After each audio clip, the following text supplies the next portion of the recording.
Hello guys, alam nyo ba na pwede nating i-hide yung mga reaction sa bawat post natin dito kay Facebook, tulad ng ganito, so hindi na nila makikita kung ilan na yung total numbers ng nakareact, so magandang gawin ito, lalo na kung medyo mababa pa yung nakukuha mong reaction sa mga post mo. Kung gusto mong malaman, panoorin mo ang video na ito.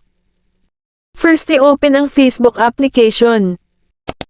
Dito sa ating Facebook, pindutin lang natin itong 3 lines na may profile dito sa taas.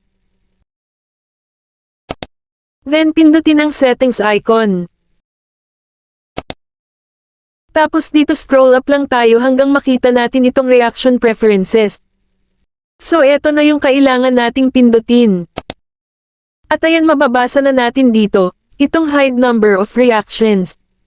So dito ang kailangan lang nating i-turn on para hindi na makita kung ilan na yung nakareact sa mga post natin. Ay itong pangalawa, itong on your posts and reels, i-turn on mo lang ito. Automatic naka-hide na yan, 100%, once na nag-post ka na wala nang makakakita kung ilan na yung total numbers ng reaction sa posts mo.